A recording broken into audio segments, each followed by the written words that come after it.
오늘 하나님 말씀은 누가복음 19장 1절에서 10절입니다. 제가 대신 읽도록 하겠습니다. 예수께서 여리고로 들어가 지나가시더라. 삭개오라 이름하는 자가 있으니 세리장이요 또한 부자라. 그가 예수께서 어떠한 사람인가 하여 보고자 하되 키가 작고 사람이 많아 할 수 없어 앞으로 달려가서 보기 위하여 돌 무화과 나무에 올라가니 이는 예수께서 그리로 지나가시게 됨이러라. 예수께서 그곳에 이르사 쳐다보시고 이르시되 삭개오야 속히 내려오라. 내가 오늘 네 집에 유하여야 하겠다 하시니 급히 내려와 즐거워하며 영접하거늘 무사람이 보고 수근거려 이르되 저가 죄인의 집에 유하러 들어갔도다 하더라. 삭개오가 서서 주께 여짜오되 주여 보시옵소서 내 소유의 절반을 가난한 자들에게 주겠사오며 만일 누구의 것을 속여 빼앗은 일이 있으면 네 갑절이나 갚겠나이다. 예수께서 이르시되 오늘 구원이 이 집에 이르렀으니 이 사람도 아브라함의 자손임이로다. 인자가 온 것은 잃어버린 자를 찾아 구원하려 함이니라.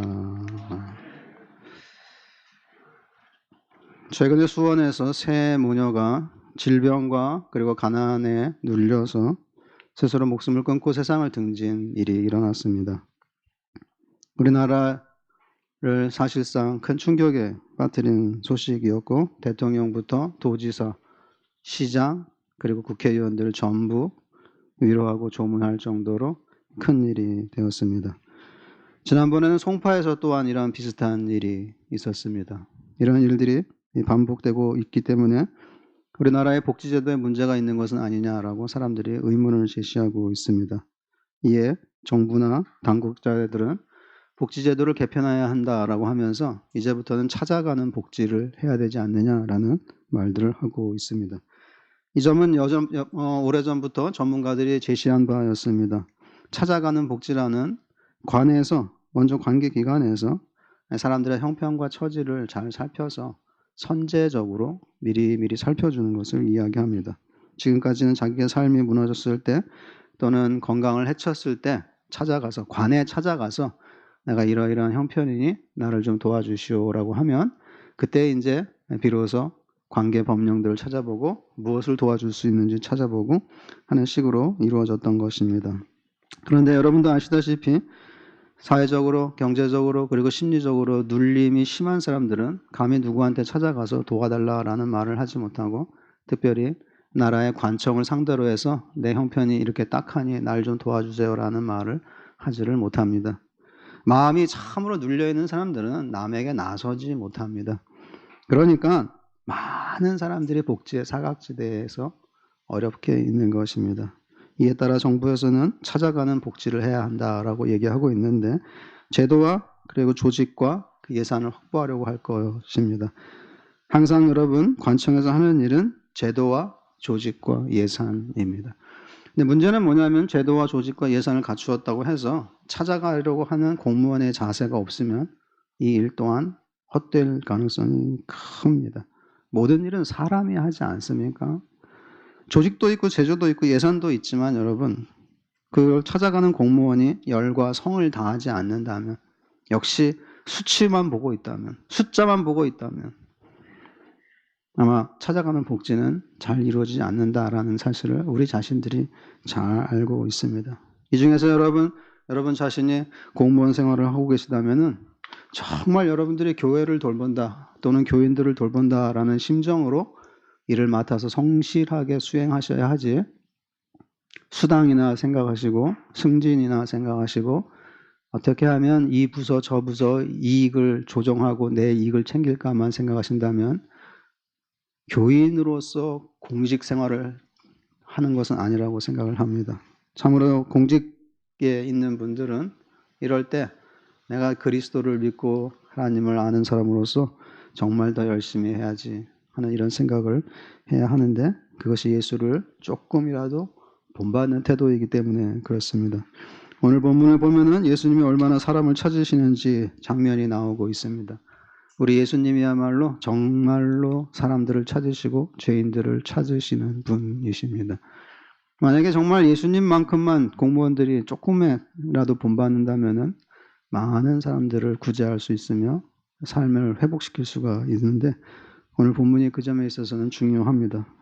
근데 예수님이 찾으시는 사람 중에서는 일관된 공통점이 하나 있는 것을 오늘 본문은 보여주고 있습니다. 주님은 무조건 사람들을 찾아다니시면서 나 좀 만나줘 이렇게 하시는 것이 아닙니다. 오늘 본문과 함께 성경 전체를 보면은 예수님이 찾는 사람들에게는 일정한 공통점이 있습니다. 그것은 주님을 몹시 사모하고 사랑하며 만나보고 싶어 하고 있다 하는 점입니다. 그 점을 오늘 살펴보도록 하겠습니다. 첫 번째는 1절에서 4절인데 예수를 보고자 하는 삭개오입니다. 우선 삭개오가 어떤 사람인지 살펴보도록 하겠습니다. 1절 말씀에 보면 그는 여리고에 사는 사람이었습니다. 여리고는 큰 성이었고 부유한 도시였으며 살기에 참 좋고 아름다운 도시였습니다. 그리고 그는 어떠한 사람입니까? 2절에 보면 세리장이요 또한 부자라 이렇게 얘기하고 있습니다. 삭개오라는 이름은 의롭다 또는 순수하다라는 뜻입니다. 이름이 참 좋죠. 그러나 실제 생활에서는 어울리지 않는 이름이었습니다. 왜? 그의 직업이 세리였기 때문에 그렇습니다. 그 중에서도 세리 중에서도 뭐라고 표현하고 있습니까? 2절은 세리의 장이었습니다. 세리장이면 세상적으로 보면은 상당히 지위가 있고 권한이 많은 것이었습니다. 문제는 뭐냐면 이 당시 세리는 죄인의 대명사로 불렸다는 점에 있습니다. 누가복음 15장 1절 말씀 같은 데를 보면은 항상 세리와 죄인 이렇게 해서 세리를 죄인과 함께 동급으로 취급하고 세리 언급하면 죄인 언급하고 죄인 언급하면 세리 언급하고 해서 세리는 죄인의 대명사였습니다. 그들이 그렇게 불리는 이유는 이방인들을 자주 접촉하고 누가 만졌을지 알 수 없는 돈을 늘 만지고 있으며 그리고 무엇보다도 로마를 대신하여 세금을 거두어 들이면서 착취를 일삼았기 때문에 그렇습니다. 로마에 자기가 상납해야 되는 그 세금을 내고 그리고 자기도 자기 몫을 챙기기 위해서 가혹한 세금을 징수한 것이 유대인들에게 있어서는 세리가 죄인이라고 불리게 된 결정적인 이유였습니다. 그래서 이 여리고의 사람들이 이 세리장인 삭개오의 집을 부를 때 뭐라고 별명으로 불렀냐면 7절 말씀에 나와 있죠. 뭐라고 불렀습니까? 그 집을 죄인의 집이라 이렇게 불렀습니다. 우리식으로 얘기하면 문패에는 분명히 삭개오라는 이름이 걸려 있을 것입니다. 그러나 사람들은 그 집을 지나갈 때마다 또는 그 집에 있는 식구들을 일컬을 때마다 죄인의 집 이렇게 얘기했습니다. 저기 죄인의 집에서 사람이 나오네 이렇게 얘기하죠. 저기 죄인의 집에서 오늘 무슨 물건을 샀네 이렇게 얘기하면서 늘 그 집을 향해서 죄인의 집이라 이렇게 이야기를 했습니다. 요즘은 옆집에 누가 사는지도 모르지만 여러분 옛날에 한 동네에 다 누가 사는지 아는데 그 동네에 죄인의 집이라 소문이 났다. 얼마나 참으로 마음이 안타깝겠습니까?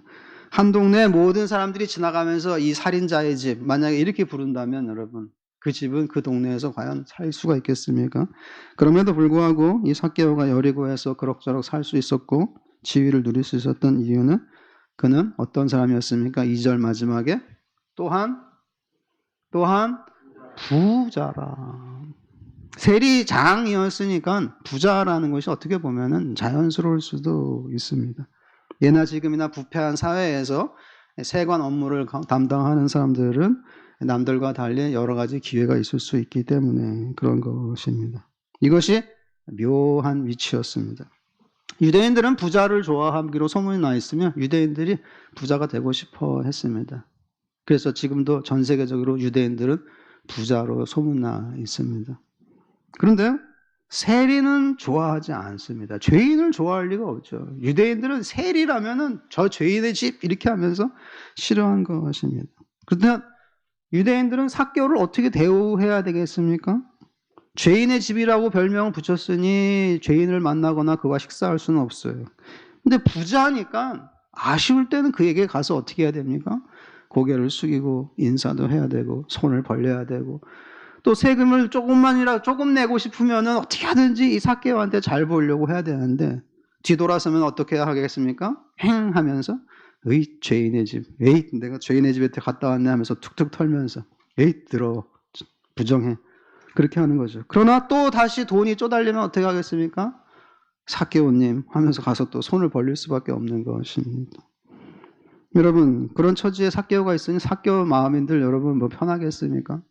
사람들을 돈으로 부리려고 하겠죠. 어떻게 하든지 자기 앞에 와서 인사하게 하려면 돈을 내서야 되고 돈을 부릴 수밖에 없는 것이었습니다.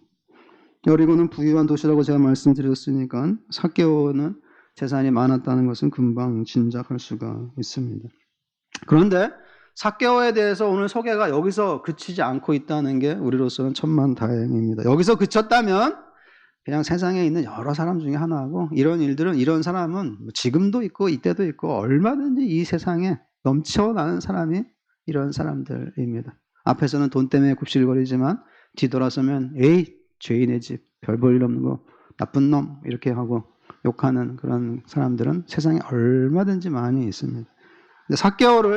삭개오 되게 한 중요한 특징은 그 다음에 나왔는데 3절에 그의 마음에는 무엇이 있었습니까? 어떤 소망이, 어떤 열망과 어떤 갈망이 있었습니까? 3절에 보면, 여러분 3절에 그가 예수께서 어떠한 사람인가 하여 보고자 하되, 그는 예수님을 보고 싶었습니다. 예수님이 어떠한 사람인가 하여, 도대체 어떤 분이냐 하는 것이죠.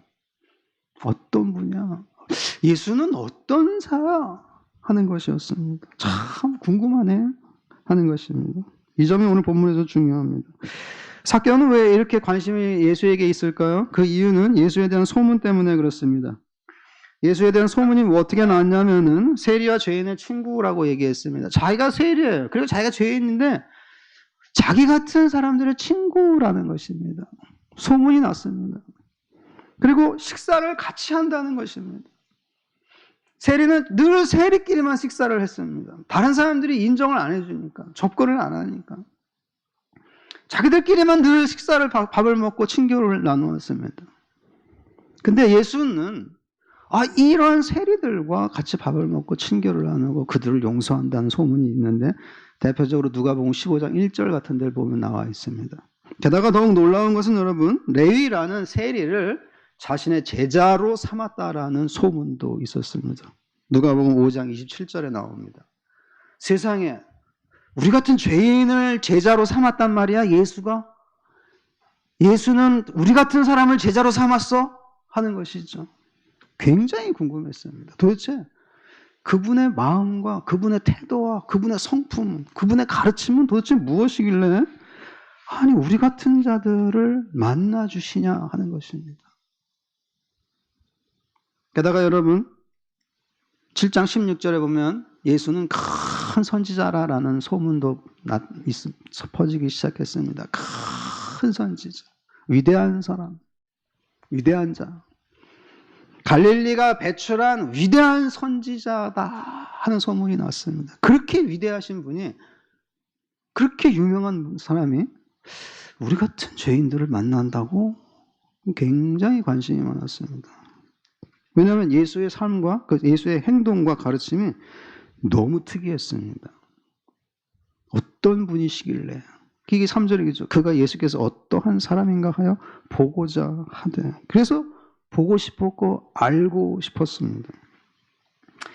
얼마나 예수를 보고자 했는지 여러분, 그는 장애물을 뛰어넘었습니다. 어떤 장애물이 있었습니까? 예수님을 보고 싶어서 사람들이 막 몰려들 때 자기도 군중 중에 한 명적으로 슬쩍 끼어들어서 예수의 얼굴과 그의 눈과 그의 어떤 용모와 이런 것을 한번 보고 싶었는데 어떤 어려움이 있었습니까? 3절 마지막 부분에 보면 키가 작아서 사람이 많아 할 수 없었습니다. 사람이 여러분 모여들면은 뒤에서는 안 보입니다. 그러면 이제 큰 사람은 뒤에서도 보이지만은 안 보입니다. 여러분 지금 예배 드리는데 이 앞에 만약에 뭐 190에 80kg짜리 되는 사람이 앞에 딱 있다. 그럼 뒤에는 여자 집사님 어떻게 합니까? 이거 자리 잘못 잡아갖고만 이거 하면서 이렇게 할 수도 없고 저렇게 할 수도 없고 그렇게 되는 것이죠. 그래서 몸이 크신 분들은 가급적이면 얘랑 여기 가장자리에 앉는 게 제일 좋죠. 이쪽 가장자리에 쫙 앉으시면 아무한테도 방해하지 않죠. 근데 처음 온 사람이 그건 모르고 가운데 딱 앉으면 뒤에 있는 할머니 권사님은 이제 큰일이 나는 겁니다. 이제 이게 안 보이는데 이거 어떻게 하나 하는 것이죠. 삭개오가 그 어려움에 빠졌습니다. 키가 작고. 이게 또한 삭개오의 소개입니다. 키가 작고. 안 보이는 것이에요. 예수님은 구름 관중을 몰고 다니는 분이었습니다. 그러니까 예수님이 걸어가면 사람이 쫙 붙어요. 예수님이 걸어가시면 사람이 쫙 붙고 계속 몰려드는 것입니다. 이러면 여러분, 이 여리고에서 참 유지로서 존경받고 참 이렇게 사람들이 존경받으면서 참 대우받는 사람이었다면 누군가 자리를 비켜주면서 삭개오님 일로 오시시라고. 늦게 오셨군요. 일로 오십시오 하면서 야 비켜. 거기 김씨 이씨 좀 비켜. 삭개오님 오셨어. 이렇게 하면 자리 좀 이렇게 비켜주면 되는데 죄인한테 누가 그러겠습니까? 탁 쳐다본다면 죄인이군. 죄인의 집에서 왔군. 이렇게 하면서 뭐 배관시 하는 것이죠. 자리가 없어요. 여러분 이리저리 둘러봐도 어떻게 할 수가 없었습니다. 그러면 여러분 보통 같으면 어떻게 했습니까? 이 삭개오의 예수에 대한 관심이 그냥 보통의 호기심 정도였다면 내가 그냥 한 번만 보고 싶어. 그냥 얼굴 어떻게 생겼나. 그 정도라면 여기서 아마 포기하고 집으로 돌아가서 시원한 야자수 밑에서 아마 이 지중해에서 올라온 좋은 음식들을 먹으면서 쉬었을 것입니다. 근데 오늘 본문은 삭개오가 여기서 멈추지 않고 한 곳으로 달려갔다라고 기록하고 있습니다. 4절 말씀해 보시면 앞으로 달려가서 보기 위하여 돌 무화과 나무에 올라가니 이는 예수께서 그리로 지나가시게 됨이러라. 그리로 갔습니다. 삭개오는. 예수님의 동선을 예상했습니다. 예수님은 지금 예루살렘에 가는 길이니까 여리고에서 예루살렘으로 가는 길은 삭개오가 볼 때는 뻔했습니다. 그 동선을 예상한 다음에 그 동선에서 있는 가로수 위에 있는 나무에 올라가서 내가 예수를 보면은 그가 어떤 분이신지 보면은 되겠다라고 생각해서 빨리 달려서 그리로 갔습니다. 삭개오가 달려간 이유는 주변에 있는 사람들이 예수님께 따라붙는 이 속도가 빠르기 때문이었습니다. 그러니까 어슬렁거리면서 걸어가면서는 이 주변에서 사람들이 예수님을 이렇게 포위하는 속도를 따라갈 수가 없으니까 빨리 달려가서 사람이 아무도 없지만 분명히 이곳으로 지나가신다라고 예상되는 지점에 있는 그리로 가서 잘 보고 잘 보일 수 있는 사방을 관찰할 수 있는 나무를 찾아서 올라갔습니다. 예전 개역 성경에는 뽕나무라고 번역됐죠. 근데 요즘에는 돌 무화과 나무라고 얘기하는데 정확한 나무가 뭔지는 우리가 알 수는 없지만은 사람이 하나 올라가서 나무에 올라가서 아래를 내려다볼 수 있을 만큼 튼튼하고 가지가 그렇게 높지 않는 그런 나무인 것은 분명합니다. 그래서 거기에 올라가면 행렬이 다 모이면서 저 가운데 계시는 예수의 예수를 볼 수 있는 그런 지점을 찾으신 것입니다. 얼마나 보고 싶었으면, 알고 싶었으면, 찾고 싶었으면 이렇게까지 하느냐 하는 것입니다. 이것이 여러분 굉장히 삭개오로서는 중요한 일인 이유는 여러분이 최근에 나무에 올라가 보신 적이 있습니까? 여러분이 여기 너무 이제 기력이 떨어지셔갖고 이제 나무는 그냥 버스에 올라가기도 힘드신 분들도 많으시겠지만은 그 정도는 아니라고 쳐도 여러분 중에서 뭐 30대, 40대 또는 50대라고도 최근에 여러분이 어디 나무에 올라가 보신 적이 있습니까? 뭐 경치 좋다라고 하면서 나무에 올라가신 본 적이 이 자리에 한 분이라도 있습니까? 아무도 없습니다. 왜 그렇습니까? 그건 어린아이 같은 행동이기 때문에 그렇습니다. 어린아이들이 하는 것이죠. 청소년까지는 할 수 있습니다. 나무 타기. 어린아이 같은 것이죠. 오늘 본문이 삭개오의 이 장면을 강조하는 이유는 무엇이겠습니까? 18장에 보면은 18장 지금 오늘 본문 19장이죠. 바로 앞 18장 17절 말씀에 보면은 하나님 나라를 어린아이와 같이 받들지 않는 자는 결단코 들어가지 못하리라. 너무 점잖으면 여러분 하나님 나라에 들어가기가 좀 어렵습니다. 조금 어린아이 같은 측면이 있어야 된다는 것입니다. 지금 보통으로 해서는 안 되는 상황에 직면했어요. 내려가서 길에 서 있다가 만나봐야지라고 하는데 자기는 키가 작아요. 장애물이 있습니다. 자기 여건으로 해결이 안 돼요. 이걸 어떻게 할 수가 없어요. 그러니까 생각을 한 것입니다. 사람들이 쳐다보든 말든 빨리 달리고 사람들이 쳐다보든 말든 나무 위에 올라가서 거기서 나무까지 하나 붙잡고 떨어지지 않기 위해서 이렇게 내려보고 있는 것입니다. 이제 이곳으로 예수가 지나갈 거야 하는 것이죠.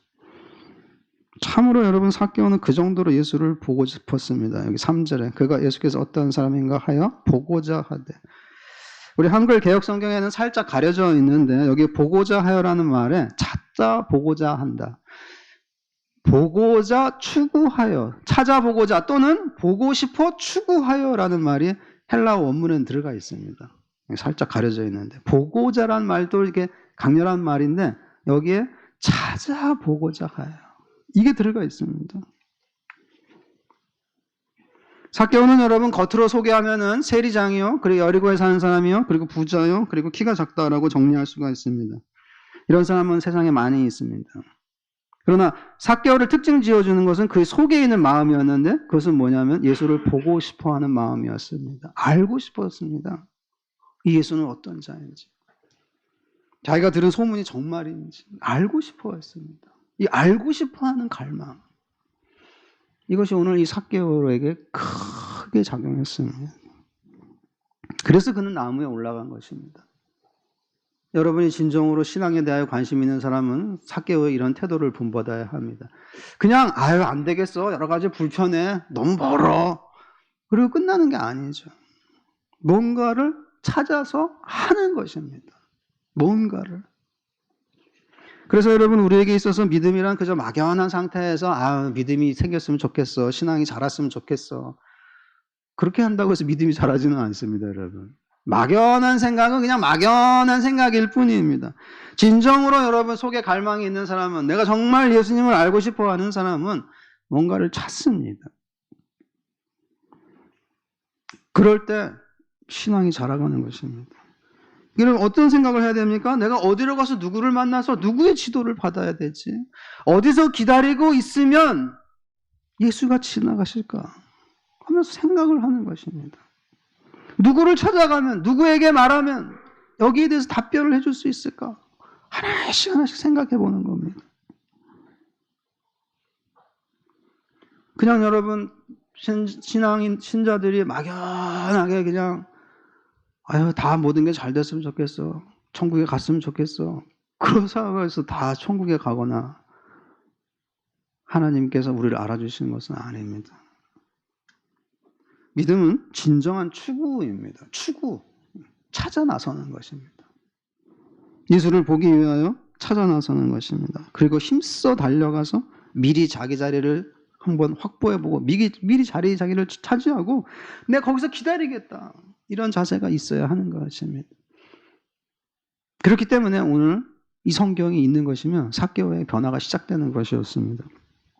두 번째는 5절에서 8절인데 삭개오를 초청하신 예수님입니다. 우리 주님의 시야가 참 넓습니다. 어디에서 삭개오가 서성이고 있는지, 그리고 앞으로 달려가고 있는 모습, 그리고 나무를 타고 기다리는 모습, 바로 그 자리에서 기다리고 있는 모습 전부 다 보셨습니다. 그리고 진짜 모른 척 하시면서 그 나무 아래 지나가실 때 예수님께서 어떻게 하셨습니까? 고개를 번쩍 들어서 삭개오를 쳐다보셨습니다. 여기 5절 말씀에 보면 예수께서 그곳에 이르사 쳐다보시고 이르시되라고 얘기했는데, 옛날 성경 개혁판 성경에는 우러러 보시고 나왔는데 저는 그 번역이 더 좋습니다. 주님이 우러러 보시고, 우리가 주님을 우러러 보지만 주님도 자기를 찾는 자들을 우러러 보신다는 것이죠. 우러러 보시고 쳐다보시고, 그리고 그 순간 삭개오의 눈과 예수님의 눈이 쫙 마주친 것입니다. 삭개오는 여러분 나무 위에 올라가서 뭘 했겠습니까? 예수님이 행렬이 지나오는 걸 계속 주시하고 있었겠죠. 저 멀리서 희미하게 보이다가 이제 한 가운데 있는 분이 바로 예수님이시구나, 사람들이 다 집중하고 있는 분이 예수님이구나 하면서 예수님의 이게 머리가 보이기 시작하는 것이죠. 그러니까 위에서 보니까는 이렇게 예수님을 이렇게 비스듬히 내려다 볼 줄 알았습니다. 근데 한순간 예수님이 쫙 쳐다보시니까 삭개오의 눈과 예수님이 쫙 만난 겁니다. 그 순간 삭개오가 얼마나 여러분 움찔하겠습니까? 전율이라는 단어는 바로 그때 쓰는 겁니다. 전율. 주님이 쫙 쳐다보시면서 삭개오의 눈과 예수님의 눈이 찌릿하는 것입니다. 삭개오는 그냥 예수님의 여기 정수리 부분, 여기 이마 부분만 보고 저분이시구나, 저분이 세리와 죄인의 친구라고 하는구나, 그냥 하고 그러고 말려고 했습니다. 근데 예수님이 쳐다보셨습니다. 게다가 쳐다보신 다음에 흥하신 것이 아니라 뭐라고 하셨습니까? 삭개오야, 속히 내려오라. 내가 오늘 너의 집에 머물러야 하겠느니라. 속히 내려오라. 즉 주저함이 없다는 것입니다. 주저함이 없다. 속히 내려오라. 주님은 너의 집에 갈 수 있겠냐? 내가 오늘 너희 집에 머물러도 되겠느냐? 폐에 끼치는 거 아니냐? 이렇게 얘기하지 않았습니다. 뭐라고 했습니까? 내가 오늘 너의 집에 유하여야 하겠다 했습니다. 여기에도 살짝 우리 한글 개혁성경엔 가려진 게 하나 있는데 이렇게 읽어야 됩니다. 내가 오늘 너의 집에 유하여야만 하겠다. 연필이 있는 분들은 거기에다가 만 하겠다를 쓰시기 바랍니다. 이 헬라어에서 중요한 조동사 데이라는 조동사가 쓰여져 있는데 누가복음이 중요하게 취급하는 단어입니다. 누가는 자신의 복음서에서 이 데이라는 조동사를 많이 쓰는데 그 이유는 예수님의 사명과 목적을 분명히 하고 싶었기 때문에 그렇습니다. 예수님에게는 어떤 해야만 하는 일이 있었다는 것이에요. 그걸 강조할 때마다 이 조동사를 쓰는데 우리 한글 성경에는 살짝 가려져 있습니다. 내가 오늘 너의 집에 유하여야만 하겠다. 반드시 오늘 너의 집에 내가 들어가겠다라는 것입니다. 왜 이걸 강조하겠습니까? 예수의 사명이었습니다. 이게 예수의 사명. 이것은 마치 여리고에 오신 목적이 삭개오의 집에 들어가기 위해서 오신 것과 같다는 이야기입니다. 한번 가도 되겠니? 이게 아닙니다. 내가 반드시 오늘은 너의 집에서 먹고 자야겠다 하는 것입니다. 1박을 너의 집에서 해야겠다 하는 것이었습니다. 삭개오는 예수님을 찾아서 보고자만 했습니다. 예수님 앞에 나서서 부자니까 집도 넓고 먹을 것도 많고 종들도 많으니까 초대할 수도 있었겠지만 초대할 생각은 못했습니다. 왜 그럴까요? 자기가 죄인의 집인데 그래도 죄인의 집이라고 소문이 나 있는데 어떻게 죄인의 집에 저 큰 선지자를 내가 나서서 죄인의 집에 오십시오 이럴 수는 좀 없지 않습니까? 다만 그냥 위에서 그분을 얼굴을 보고 그분의 그 인자한 모습 그분의 그 사람들을 대하는 태도 그 정도만 보고 그냥 만족을 하려고 했습니다. 근데 주님의 눈과 그분의 눈과 자기의 눈이 찌릿한 것이에요. 뿐만 아니라 그분이 내가 오늘 너의 집에 가야만 하겠다. 속히 내려오라. 얼마나 마음에 떨림이 있었겠습니까? 얼마나. 삭개오가 여러분 예수님을 얼마나 중요했는지 여겼는지 알 수가 있는데 여기 보면 6절에 보면 속히 내려오라 하니까 여기에 응답하여 삭개오의 태도가 어떻습니까? 6절의 첫 단어 급히 내려와. 속히와 급히가 딱 만나는 겁니다. 얼마나 멋집니까? 말은 안 했지만 속에 이게 있는 거예요. 참 주님 모시고 싶다. 그러나 어떻게 죄인의 집에 들어오라고 하셔야 해. 급히 내려와. 그래서 마음이 어땠습니까? 6절에 하반부에 즐거워하며 영접하더라. 우리 교회에서 많이 쓰는 단어 아닙니까? 영접하더라. 그리고 누가복음에서 중요한 단어입니다. 예수를 영접한다는 것은 무엇이냐? 예수를 영접한다는 건 무엇이겠습니까? 삭개오가 예수님을 얼마나 중요한 분으로 여겼는지 여기 본문에 나와 있는데 여러분 우리 신앙의 무게를 알려면 여러분이 기독교 신앙을 진지하게 다루고 있는지 아닌지를 알려면 여러분이 말로 하는 것을 봐서는 모릅니다. 말은 누구나 할 수 있기 때문에 그 사람이 신앙을 위해서 무엇을 버렸는지를 보면 알 수가 있습니다. 무엇을 버렸는지. 그러면은 우리는 알 수가 있습니다. 여기 지금 삭개오가 예수님을 얼마나 진지하게 대하는지 그 무게를 달아보기 위해서는 그가 버린 것이 무엇인지를 보면 알 수가 있는데 그의 결단을 보십시오. 8절 말씀에 보면 삭개오가 서서 주께 여짜오되 주여 보시옵소서 내 소유의 절반을 가난한 자들에게 주겠사오며 만일 누구의 것을 속여 빼앗은 일이 있으면 내 갑절이나 갚겠나이다. 그는 이것이 공식적이요 중대한 선언이며 자기의 모든 마음에서 나오는 양심의 선언과 같다는 것을 밝히기 위해서 앉아서 얘기하지 않고 어떻게 얘기했습니까? 8절에 서서 얘기했습니다. 지금 이 서서 얘기했다는 건 분명히 식탁 자리라는 소리입니다. 유대인들은 비스듬하게 정식으로 식사할 때는 비스듬하게 누워서 식사하지 않습니까? 팔을 이렇게 소파 같은 데다 걸치고 이렇게 비스듬하게 누워서 오른팔로 이렇게 찍어 먹으면서 교제를 하죠. 근데 그 자리에서 섰습니다. 왜? 공포를 하기 위해서. 여러분 자녀들이 집에서 비스듬하게 누워서 엄마 말이야, 내가 말이야 중대한 결심을 했는데 이러면 여러분 그걸 중대한 결심으로 받아들이겠습니까? 네 맨날 중대한 결심하지 이러거든. 딱 근데 딱 양복 입고 딱 서갖고 목사님 앞에 장로님들 앞에 딱 모시고 딱 얘기를 하면 어떻습니까? 그건 중대한 결심이에요. 삭개오는 자기의 이 말이 그냥 빈말이 아니라는 것을 나타내기 위해서 딱 섰습니다. 그리고 무엇을 선포했습니까? 선언했습니까? 자기의 재산의 절반을 뚝 잘라갖고 가난한 자들에게 주겠습니다. 그리고 그 남은 반으로는 무엇을 하냐면은 내가 이제까지 쉽게 말하면 등쳐먹은 사람들 4배로 갚아주겠습니다. 이렇게 얘기했습니다. 여기 8절에 만일 누구의 것을 속여 빼앗은 일이 있으면 내 값지를 받겠나이다. 이 말은 그런 일이 만약에 있다면 내가 안 했지만 그런 일이 있다면 내가 하겠 이게 아니라 그렇잖아요. 조건적으로 그렇게 해석하면 안 되고 그렇게 해석하면 조건적으로 그렇게 해석하는 건 아니죠. 이건 자기가 그렇게 하겠다는 겁니다. 이런 일이 있고 이것을 찾아내고 이것은 있는데 이런 일이 있으면 나는 이러이러하게 하겠다 하는 것입니다. 삭개오는 예수님을 중하게 여기고 자신이 그동안 중하게 여기고 있던 것을 버렸습니다. 이것이 변화이고 이것이 신앙이었습니다. 그리고 영접이죠. 예수님을 영접한 사람의 생활에는 항상 반드시 변화가 나타나기 마련입니다. 여러분은 무엇을 변화했습니까? 삭개오의 변화를 보십시오. 가난한 자들에 대한 관심이 생겼습니다. 그 당시 구제연금은 수입의 20%만 하면 됩니다. 아주 잘하는 겁니다. 구약 율법에 의하면 수입의 20%만 구제연금을 내면 아주 잘하는 것입니다. 지금 여러분 우리가 11조 하시면 여러분 친구들한테 11조 내가 한다 그러면 여러분 친구들 세상 친구들은 어떻게 생각합니까? 깜짝 놀랍니다.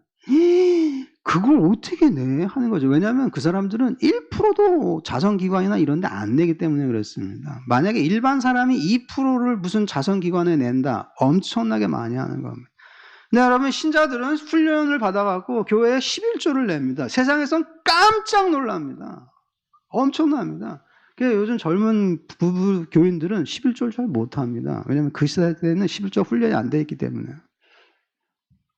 근데 20%를 구제연금으로 낸다. 아주 잘하는 겁니다. 근데 삭개오는 오늘 어떻게 했습니까? 절반 딱 잘랐습니다. 그리고 그 남은 절반 갖고 내가 쉽게 말하면 속여 갈취한 사람은 4배로 갚아주겠습니다. 했습니다. 엄청난 변화였습니다. 신앙에는 여러분 사회적인 성격이 들어가 있습니다. 여러분 신앙이 그냥 내 마음으로 내 예수님 영접했다 하는 게 그냥 사회적으로 그냥 마음으로만 그냥 평안하고 내 참 좋다. 그게 아닙니다. 왜? 너무 중요한 분이 우리 속에 우리 집에 훅 들어오시는 것이기 때문에 변하기 시작을 합니다. 마음은 물론이요 사회 관계가 변하는 것이죠. 만약에 여러분 이런 일이 서초, 강남, 송파, 강동에서 일어났다. 한 교회에서 한 3명씩만 이런 일이 일어난다. 그럼 어떻게 되겠습니까? 이 나라가. 깜짝 놀라죠. 기독교의 힘이 뭐였어? 하는 것이죠. 복음의 힘이 그렇게 놀라운 거야? 하는 것이죠. 상상이지만 여러분 이날 다음날 삭개오가 있는 여리고 데일리 즉 여리고 신보에 무슨 일이 났겠습니까? 삭개오 큰 결심을 하다. 이렇게 나오지 않겠습니까? 엄청난 변화였습니다. 이렇게 대한민국에 신자가 많은데 여러분 아무런 사회적인 영향을 끼치지 못한다라는 것은 사실은 그 신앙이 또는 그 영접이 사실은 그냥 너무도 미약하거나 심리적인 데 머물러 있기 때문에 그렇습니다. 사회적인 변화가 있습니다. 삭개오가 보여주고 있어요. 큰 파장이 있는 것이죠. 삭개오에게 이런 파장, 이런 변화가 왜 가능했을까요? 그것은 우리 주님이 그만큼 크신 분이기 때문에 그렇습니다. 그 크신 분이 삭개오의 집에 쑥 들어오니까 그동안 삭개오의 집을 차지하고 있던 다른 것들은 쓱 빠져나간 것입니다. 여러분 그렇지 않습니까? 여러분이 예를 들면서 욕실에 욕조 같은 데 있으면은 또는 목욕탕 같은 데 가면은 여러분이 물을 가득 담아 놓으면 여러분이 쓱 들어가면은 물이 어떻게 됩니까? 흘러 넘쳐서 빠져나갑니다. 왜? 내가 들어갔기 때문에. 우리 인간 영혼은 항상 무언가로 채워져 있습니다. 하나님으로 채워져야 되는데 사람들은 그거를 알지 못하기 때문에 늘 무엇으로 채우고 있냐면은 돈과 명예와 권력과 외모와 이런 거로 채우고 있습니다. 그리고 지금 우리가 그런 사회에서 살고 있습니다. 그리고 그게 얼마나 끔찍한 일인지 경험하고 있습니다. 왜 이것으로 채우려고 할까요? 사람들은 인정을 받아야 되기 때문에 그렇습니다. 많은 사람들이 교회 생활을 열심히 하는 것도 사실을 속여보면 인정을 받고자 하는 마음이 있습니다. 목사님께, 장로님께, 권사님께. 인정. 이 사람이 이게 인정받고 싶다. 이것만큼 강한 욕망이 어디 있습니까? 인정받고 싶다. 근데 문제는 누가 나를 인정해 주겠습니까? 아무도 인정 안 해주죠. 그러니까 뭐가 필요합니까? 돈. 뭐가 필요합니까? 권력. 뭐가 필요합니까? 외모. 이 권력을 유지하려면 돈, 외모를 유지하려면 돈, 명예를 유지하려면 돈. 그러니까 결국은 다 뭐로 수렴이 됩니까? 돈. 그래서 2절에 보면 마지막 단어가 또한 부자라. 또한 부자라. 이거로 삭개오는 자기의 집을 꽉 채웠습니다. 그리고 자기의 마음도 꽉 채우고 있었습니다. 그런데 이거 갖고는 안 되는 문제가 있었습니다. 예수를 보고자 하더라. 그리고 예수님이 이 삭개오의 이 죄인의 집에 쓱 들어오시니까 그동안 그 자리를 차지하고 있던 것들은 무너지기 시작하고 빠져나가기 시작하고 빛이 바래기 시작한 것입니다. 우리가 여러분 어떤 문제나 어떤 일에 너무 골몰하거나 그거만 하면 아직 더 큰 것을 모르기 때문에 그렇습니다. 한국에 있는 교회들이 이렇게 부유한데도 사회적으로 영향을 끼치지 못하고 있는 것은 아직 큰 것을 잘 모르고 있기 때문에 그렇습니다. 근데 크신 예수, 그 예수님의 교회에 우리 심령에 우리의 집에 쓱 들어오시면 그동안 우리가 애지중지하고 그동안 그렇게 갈망했고 그렇게 이거 아니면 안 돼라고 막 부들부들 떨던 것이 이제는 자기들 가치를 상실하고만 합니다. 제자리로 가는 것이죠. 사실은 이제 제자리를 찾기 시작하죠. 그 전에는 뭐였습니까? 우상으로 우리를 꽉 채우고 있었습니다. 우리가 우상 숭배자인지 아닌지는 예수님이 우리의 심령에, 우리의 마음에, 우리의 집에 들어와 보시면 압니다. 다른 것들은 빠져나가기 시작한 것입니다. 그러니까 삭개오가 볼 때 자기가 인정받고 이 여리고에서 행세할 수 있는 거는 세리는 죄인이라서 안 돼요. 이거 갖고는 안 돼요. 돈뿐이 없었어요. 사람들이 어떻게 하든 자기 앞에 와서 인사라도 한번 하려면 난 돈 많다 이렇게 해야 됐습니다. 근데 이제는 무엇입니까? 예수님이 자기 집에 들어오셨는데 뭐가 부족하겠냐 하는 것이죠. 그래서 이 말이 중요합니다. 6절에 즐거우며 영접하거나 즐거움으로 차 있으니까 여러분 그동안 이 부자라는 것을 통해서 즐거움을 누리려고 했던 이게 유치해 보이기 시작하는 것입니다. 이걸 이제 절반 탁 자르는 것이죠. 죄인의 집에 예수님이 들어오셨으니 여러분 이 죄인은 얻을 걸 다 얻은 겁니다. 용서받았죠. 힘을 얻었죠. 확신을 얻었죠. 자신감을 얻었죠. 예수님의 친구가 됐죠. 그래서 자신의 재산을 절반을 뚝 잘랐고 그리고 나머지 갖고는 4배로 갚아주겠습니다 라고 하면서 여전히 즐거워하고 있는 것입니다. 뭐 부들부들 떨면서 아까워하면서 그게 아니라 즐거워하며 영접하거나. 참으로 놀라운 변화가 이날 있었습니다. 예수님의 눈과 삭개오의 눈이 마주치면서 일어난 일이었습니다. 그리고 오늘날 이런 일이 있을 때만 교회는 우뚝 서며 권위를 확보할 수 있으며 정말 기독교 힘이 있구나. 정말 위대해. 신앙은 정말로 놀라워. 이렇게 되는 것입니다. 세 번째 있는데 9절에서 10절입니다. 잃어버린 자를 찾는 예수입니다. 이렇게 변화한 삭개오에게 주님은 이 삭개오의 선한 변화를 공적으로 인정해 주셨습니다. 9절에 보면 예수께서 이르시되 오늘 구원이 이 집에 이르렀도다. 예수님은 일어날 필요가 없어요. 왜냐하면 워낙 말을 앉아서도 누워서도 신실하게 하시는 분이기 때문에 예수님이 섰다는 표현은 없죠. 여기 예수님은 아마 앉아 계셨던 것처럼 보입니다. 그러면서 삭개오의 신앙의 변화를 공적으로 인정해 줬는데 뭐라고 인정해 줬습니까? 오늘 구원이 이 집에 이르렀다. 이 집에 이르는 분은 예수님입니다. 예수님이에요. 근데 예수님이 구원입니다. 그래서 예수님을 영접하라는 것입니다. 예수님이 여러분에게 구원을 준다기보다도 그 말도 맞는 말이지만 예수님이 여러분에게 구원을 주시는 게 아니라 예수님이 구원입니다. 그래서 예수님을 모시는 것이에요. 그러면 구원이 오는 것이고 그리고 내 마음을 차지하고 있던 다른 것들은 쓱 하고 자리를 비켜주는 것입니다. 예수님이 뭐라고 삭개오를 인정했습니까? 이 사람도 아브라함의 자손이다. 9절에. 이 말이 왜 필요했습니까? 7절에 보면 무사람이 보고 수근거려 이르되 저가 죄인의 집에 유하러 들어갔도다. 모든 이 여리고 사람들이 수근거린 게 뭡니까? 죄인의 집. 그리고 죄인의 집에 들어간 예수도 또 똑같네? 이런 식으로 수근거리고 있었습니다. 그러나 예수님이 볼 때 삭개오는 아니었습니다. 죄인의 집이 아니라 이제는 아브라함의 자손이었습니다. 아브라함의 자손이로다. 물론 여러분, 삭개오라는 이름이 유대식 이름이기 때문에 삭개오는 유대인이라는 걸 우리는 알 수가 있습니다. 그렇지만 여기서 말하는 아브라함의 자손이라는 것은 혈통성으로 아브라함의 자손이란 말을 그 정도로 하는 게 아니라 진정한 아브라함의 자손, 믿음의 자손, 하나님 나라의 백성이 되었다라는 예수님 자신의 선언이었습니다. 자칭 의인들은 내리시고 속으로 신음하며 갈망하는 이 죄인은 예수님이 높이신 것이었습니다. 이걸 알려면 여러분, 누가복음 4장과 오늘 본문을 이어서 얘기해야 되는데 거기 보면 나사렛 선언이 나옵니다. 성경을 읽을 때는 여러분 전체적으로 항상 보셔야 되는데 오늘 본문을 해석하기 위해서는 그 4장을 보셔야 되는데 예수님이 누구는 낮추시고 누구는 높이시는가 나왔는데 삭개오 같은 사람을 높이셨습니다. 예수님이 지금도 하시는 일이 무엇이겠습니까? 여기 10절 말씀에 보면 인자가 온 곳은 잃어버린 자를 찾아 구원하려 함이니라. 예수님은 찾아다니시는 분이었습니다. 여기 이 찾아라는 말도 아까 3절에 나와 있는 말과 같은 표현이 써 있습니다. 찾아보고자 하되라고 제가 말씀드렸죠. 개역성경에 빠졌지만은 찾아보고자 하되, 여기도 찾아가 또 나왔습니다. 즉 구원은 언제 발생합니까? 삭개오가 예수님을 찾고 예수님도 삭개오를 찾고 그 두 눈이 찌릿할 때입니다.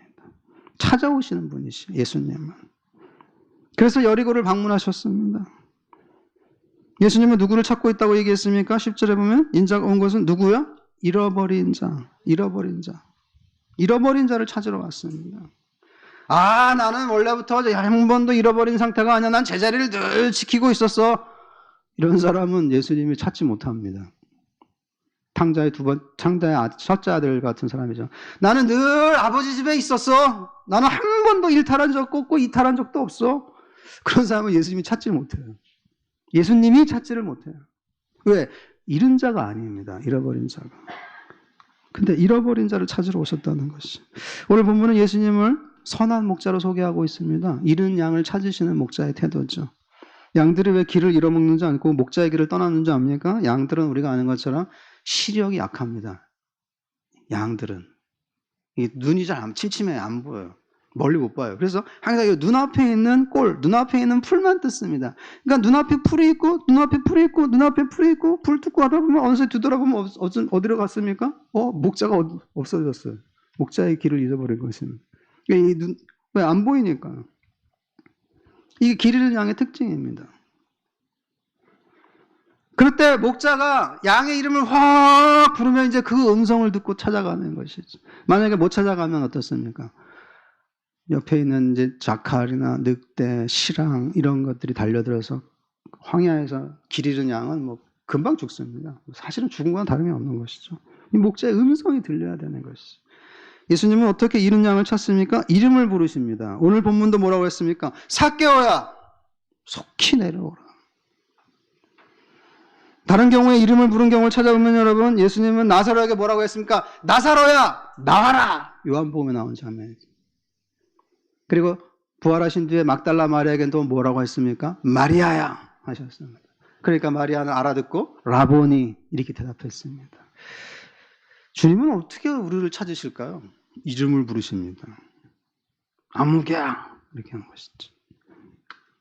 그러면 이런 양은 그 목자의 소리를 딱 듣고 매 하면서 그쪽으로 찾아가는 것입니다. 그런데 여러분, 그 잃은 양과 같은 처지에 있는 사람들의 특징이 뭐냐 하는 것입니다. 누가 진정으로 잃은 양이냐 하는 것입니다. 예수님을 찾고 있는 사람입니다. 신음소리를 내고 있죠. 예수님을 보고 싶다. 정말 그러한가? 이게 정말 진리야? 정말 그래? 알고 싶은데? 하는 것이죠. 그렇기 때문에 여러분이 자기 생활을 다 하시면서 그냥 한번 신앙이 생겼으면 좋겠어. 이렇게 생각하는 거는 잃은 양의 공통점이 아닙니다. 잃은 양의 공통점은 뭐냐면은 자기 하는 일이 시들시들하고 의미가 점점점 없어져요.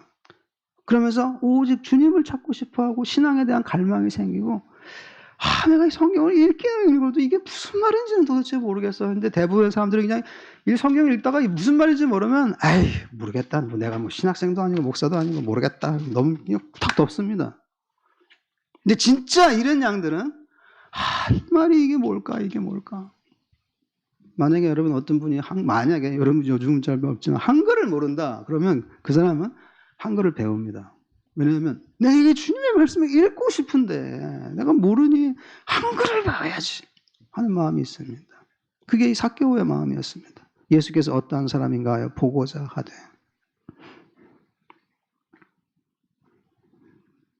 보고자 하는 마음과 찾고자 하는 마음이 딱 만나서 오늘 큰 구원이 일어났습니다.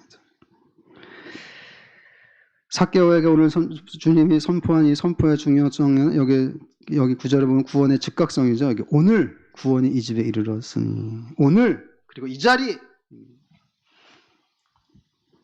하나님의 말씀, 설교 말씀, 성경 말씀이 우리의 마음을 딱 자리를 잡을 때 오늘 그 자리에서 그 사람은 주님을 영접하는 것입니다. 그리고 생활이 바뀌기 시작하는 것입니다.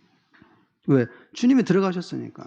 비중이 크신 분이 들어가셨으니까 꽉 채우고 있던 다른 것들은 이제 자리를 양보하기 시작하는 것입니다. 이상하게 마음이 풀리면서 평소라면 절대 할 수 없었던 결심을 교인들은 하기도 합니다.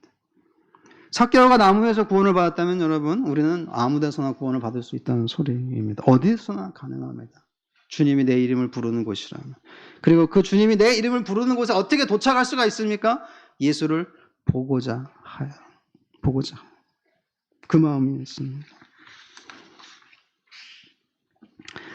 여러분 삭개오야 예수님이 지나가시니까 찾을 수가 있지만 오늘날 예수님이 계시지도 않고 신체적으로 만날 수도 없는데 우리가 어떻게 찾아 하는 것이죠.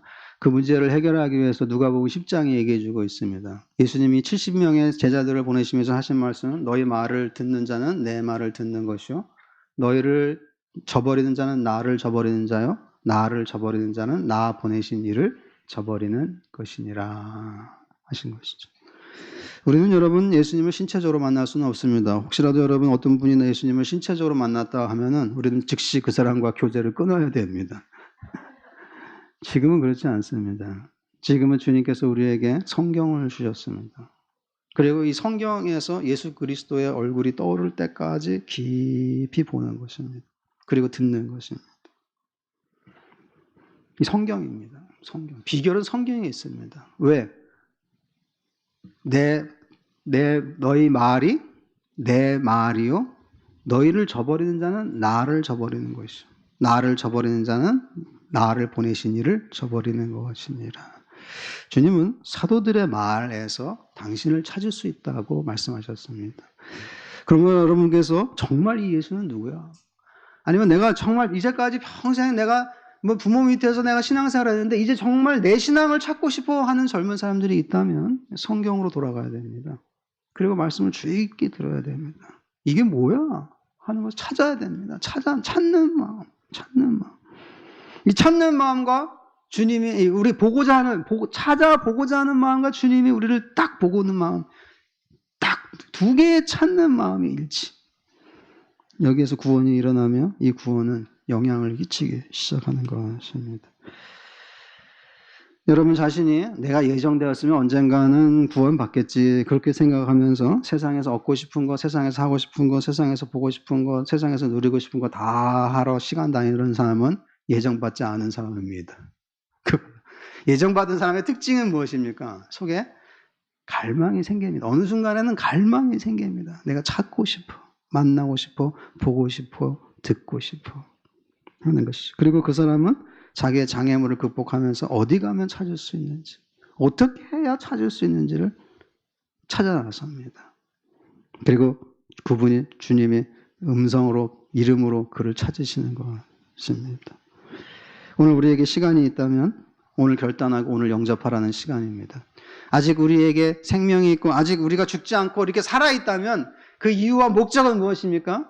예수님을 찾고 만나고 또 예수님 안에서 더욱 풍성하라는 것입니다. 그럴 때만 이 구원이 일어날 수 있으면 우리는 찾은 자가 된 겁니다. 여러분은 건강을 잃었고, 여러분은 어떤 사람은 인생을 잃었고, 여러분은 어떤 사람은 부모를 잃었고, 어떤 사람은 명예를 잃지 않았습니까? 잃은 자시잖아요. 잃은 자가 할 일이 무엇이겠습니까? 세상을 원망하면서 땅만 치고 한탄하면서 원망을 하겠습니까? 그것이 아니라 주님, 이 잃은 자, 이 건강을 잃은 자, 이 명예를 잃은 자, 이 부모를 잃은 자, 이 잃은 자를 찾아주십시오라고 간구해야 되지 않겠습니까? 너무 얼마나 잃은 자들이 많이 있습니까? 아무쪼록 여러분 이 자리에서 자신이 진정으로 잃은 자라, 난 정말 잃어버린 자야 라고 생각하시는 분이 있다면 그분이야말로 모든 시간을 들여서 주님을 찾으시기 바랍니다. 주님이 그의 이름을 불러주실 때까지 찾으시기 바랍니다. 들은 말씀을 생각하시면서 여러분 기도하도록 하겠습니다. 기도하실 때 여러분 자신에게 갈망이 있는지를 물어보십시오. 나의 신앙은 무엇이었는지 스스로 질문해 보시는 가운데 주님, 저의 이름을 불러주시사 예수님을 영접한 사람이라면 주님, 저의 생활에 열매 맺게 하시옵소서 하시고, 아직 예수 그리스도나 신앙에 대해 아직은 관심 갖지 못했던 사람이라면 오늘입니다. 오늘 주님, 이것이 사실이라면 제가 정말 주님을 찾고 싶고 만나고 싶습니다. 이렇게 기도하시기 바랍니다. 기도합시다. 하나님 아버지 감사합니다. 이 자리에서 우리 천우교 성도들과 함께 말씀을 나누었습니다. 우리를 찾으시기 위해 예수 그리스도를 보내셨고, 예수 그리스도는 또한 사도들을 보내시고 아버지 하나님 성령을 보내서 교회를 탄생시키셨고 오늘날 말씀의 사역자들을 보내시는 줄 믿습니다. 하나님 아버지, 듣고 참는 자들을 되게 하여 주시고 반응하게 하여 주시고, 예수님은 아버지 하나님 오셔서 일일이 이름을 불러주시면서 찾은 바 되게 하여 주시길 간절히 바랍니다. 오 주님이시, 우리 이 천우교회 성도들을 불쌍히 여주시사 아버지 하나님, 이 오랜 전통 가운데 있는 자들이 신앙과 마음이 굳어지지 않게 해주시고 이 큰 예수님 자신의 집으로 영접할 수 있도록 인도해 주시길 간절히 바랍니다. 오 아버지 하나님 붙잡아 주시옵소서.